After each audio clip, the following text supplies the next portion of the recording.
तो नमस्कार दोस्तों, एक बार फिर से आप सभी लोगों का स्वागत है लोकेश सर यूट्यूब चैनल पे। और आप देख रहे हैं इंडियन इकोनॉमी की सीरीज़। लास्ट वीडियो में मैंने आप लोगों को माइक्रो इकोनॉमिक एनालिसिस के बारे में बताया था कि माइक्रो इकोनॉमिक्स क्या होती हैं, कैसे हम लोग उसको एनालिसिस करते हैं या उसे निकालते हैं। अगर आप लोग उसको देखना है, डिस्क्रिप्शन बॉक्स में आप लोगों को लिंक मिल जाएगी। आज हम लोग उसके आगे की बात करेंगे कि how can we determine the price level in the economy. किसी वस्तु का प्राइस जो है वो कैसे हम लोग इकोनॉमी के अंदर निकाल सकते हैं। तो चलिए बिना किसी देरी के स्टार्ट करते हैं। तो अगर आप लोगों ने इसके पहले के वीडियो नहीं देखे हैं तो ज़रूर देख लीजिएगा, बहुत इंटरेस्टिंग वीडियो है। छोटे छोटे वीडियोस आप लोगों के सामने रख रहा हूँ ताकि आप लोगों की स्टडी बहुत अच्छी हो जाए। तो ब्रांचेस ऑफ इकोनॉमिक्स में मैंने माइक्रो इकोनॉमिक्स आप लोगों को बताया था, और नेक्स्ट इमेज जो आप लोगों को बता रही है वो ये बता रही है कि किस तरीके से हम इस सप्लाई और डिमांड के बीच में बैलेंस बनाएं। हमारा जो मेन या सोल ऑब्जेक्टिव है यही है कि ना हम ज़्यादा सप्लाई को बढ़ने दें, जहाँ ना ज़्यादा हम लोग डिमांड को बढ़ने दें। दोनों से ही कॉम्प्लिकेशंस जो हैं वो क्रिएट होते हैं। वो कैसे होते हैं वो मैं आपको आगे बताता हूँ। तो जैसे कि आप लोगों को दिख रहा है कि हम लोगों का जो मेन या सोलो ऑब्जेक्टिव वो है कि बैलेंस बना के रखना, ना डिमांड बढ़े ना सप्लाई, दोनों बराबर रहें।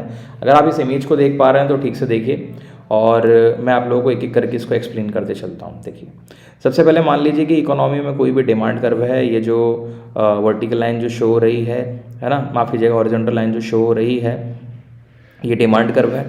जिसको आप डिमांड कर्व दिमाग में रखेंगे, मैं आप लोगों के लिए ज़्यादा बेटर होगा, यहाँ पर बना देता हूँ। तो डिमांड कर्व है ये, और एक इमेजनरी लाइन हम लोगों ने डिसाइड कर ली कि इकोनॉमी में डिमांड है ये। मान लेते हैं हम लोग कि वाई एक्सिस जो है ये प्राइस को रिप्रेजेंट कर रही है और एक्स एक्सिस जो है ये क्वांटिटी को रिप्रेजेंट कर रही है, राइट।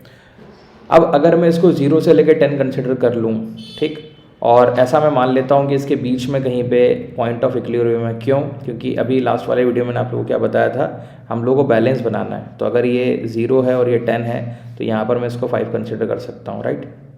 अगर ये 0 है और ये 10 है तो यहाँ पर 5 होगा। ठीक उसी तरीके से एक इक्विलिब्रियम पॉइंट पर मैंने क्या कर लिया, इस पॉइंट को कंसिडर कर लिया, और यहाँ से दो लाइन्स को मिलाने की कोशिश करूँगा। एक जो है हॉरिजॉन्टल लाइन और एक जो है वर्टिकल लाइन। अगर आप देखें तो यहाँ पर ओरिजिन हो जाएगा और ये ओपी प्राइस पे मुझे ओक्यू क्वांटिटी अवेलेबल हो जाएगी। तो अभी तो हम लोगों ने मान लिया कि किसी भी एक्स गुड की प्राइस जो है वो कितनी ओपी है और उसकी क्वांटिटी कितनी ओक्यू है। लेकिन ये प्राइस डिसाइड कैसे हुआ? जहाँ पे डिमांड और सप्लाई दोनों क्रॉस इंटरसेक्ट होते हैं। एक सप्लाई कर्व मान लीजिए यहाँ से जा रहा है और दोनों क्या हो रहा है, क्रॉस इंटरसेक्ट हो रहा है।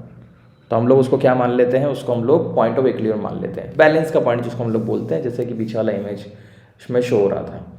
लेकिन हम लोग देखते हैं कि क्या डिमांड के बढ़ने से कोई चेंजेस आते हैं प्राइस में या नहीं आते हैं। अब देखिए, अगर ये 0 है और ये 10 है तो ऑब्वियसली 5 के बाद में 6 यहीं पे होगा, 7। तो मैं मान लेता हूँ डिमांड जो है कितनी हो गई, 7 हो गई इमेजनरी। तो एक तो हो गया हमारा इक्विलिब्रियम ई, और दूसरा हम लोगों ने मान लिया है क्या, एक इक्विलिब्रियम E1। तो प्राइस भी बच्चों क्या हो जाएगा, हमारा P1 हो जाएगा, और क्वांटिटी जो है वो कितनी हो जाएगी, आपकी Q1 हो जाएगी। अगर आप अच्छे से समझ रहे हैं तो आपको दिख रहा होगा कि डिमांड के बढ़ने पे देखिए प्राइस बढ़ गया, क्योंकि वाई एक्सिस में जैसे जैसे ऊपर जाते हैं हम लोग वैसे वैसे प्राइस बढ़ता है, और एक्स एक्सिस में जैसे जैसे हम लोग ओरिजिन के पास में आएंगे तो वो कम होता जाएगा। मतलब कि प्राइस बढ़ने पर क्वांटिटी कम हो गई है, प्राइस बढ़ने पर क्वांटिटी कम हो गई है। अभी एक और एग्जांपल दूंगा मैं आप लोगों को, उससे समझ में आ जाएगा। अब हम लोग देख लेते हैं कि डिमांड के कम होने से क्या असर होगा। जब डिमांड कम हो जाएगी तो एक ई डबल डैश हम लोग मान लें, सब इमेजनरी चल रहा है ना ये, और आप देखेंगे पी डबल डैश जो है प्राइस हो गया और क्यू डबल डैश जो है वो क्या हो गया, क्वांटिटी हो गया। सेम इमेज जो है वो यही शो कर रही है यहाँ पर। अगर आप देखेंगे तो कुछ भी अंतर नहीं है उसके अंदर।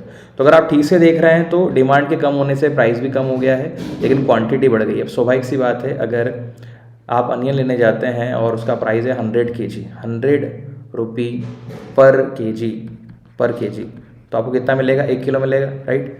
लेकिन अगर उसका प्राइस जो है 10 रुपी पर केजी है तो आपको कितना मिल जाएगा, 100 kg मिल जाएगा। कुल मिला के मैं ये बोलना चाह रहा हूँ, जब प्राइस ज़्यादा होती है तो क्वांटिटी कम होगी, जब प्राइस कम होगी तो क्वांटिटी ज़्यादा होगी। यही मैं बताना चाह रहा था। देखिए, प्राइस ज़्यादा है, क्वांटिटी कम हो गई है, प्राइस कम है, क्वांटिटी ज़्यादा होगी। लेकिन हम लोग चाहते हैं कि बैलेंस बना के रखें, इस वजह से हम पॉइंट ऑफ इक्विलिब्रियम की कोशिश करते हैं कि यहाँ पर है। तो मैंने आप लोगों को वीडियो की शुरुआत में कहा था कि आज मैं आप लोगों को बताऊँ कैसे हम लोग किसी भी प्राइस को डिटरमाइन करते हैं। तो प्राइस को डिटरमाइन करने के लिए क्या करना होगा, आप लोगों को डिमांड और सप्लाई को देखना होगा। जहाँ पे दोनों क्रॉस इंटरसेक्ट करते हैं वहाँ पर आप लोग प्राइस मान लेंगे। जैसे कि यहाँ पर इन्होंने बी माना हुआ है प्राइस, आप देखेंगे अगर डिमांड बढ़ जाती है तो प्राइस बढ़ गई क्या, यस। और क्वांटिटी कम हो गई है, यस। और अगर डिमांड कम हो गई तो प्राइस कम हो गई है क्या, यस। और क्वांटिटी बढ़ गई है क्या, यस।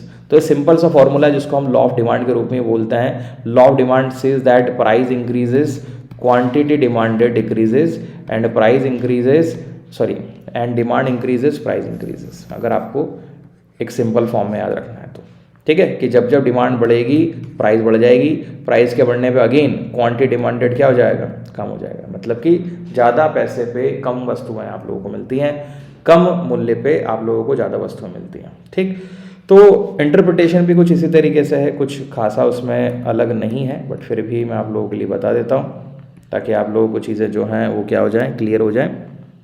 ये देखिए,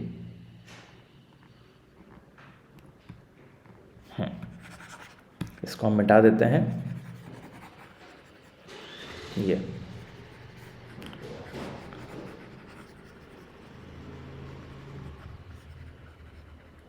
देखिए, तो law of demand and economy an economic law stating that as a price of goods and services increasing the quantity demanded decrease and vice versa, कि जब जब प्राइस बढ़ता है किसी गुड्स या सर्विस का तो उसकी क्वांटिटी डिमांडेड क्या हो जाती है, कम हो जाती है, जो मैंने आप लोगों को बताया, प्रूव भी करके बताया। और वाइस वर्सा मतलब उसका उल्टा। अगर दूसरे शब्दों में बात करें, द लॉ स्टेट्स दैट, है ना, थोड़ा सा सुधार लीजिएगा, that the price goes up the quantity demanded goes down and vice versa, inverse relation. आप ये बोल सकते हैं इनवर्स रिलेशन है। चलिए, तो अगर आप लोगों को पसंद आया तो अपने दोस्तों के साथ में इसको जरूर शेयर करें, लाइक करें, कमेंट करके मुझे बताएं, सब्सक्राइब कर लें आप लोकेश सर यूट्यूब चैनल को, ताकि जैसे ही मैं ये वीडियो डालूं और इस प्रकार के दूसरे वीडियो डालूं सबसे पहले नोटिफिकेशन आप लोग के पास में आए। बहुत बहुत धन्यवाद। जय हिंद, जय भारत। Thank you.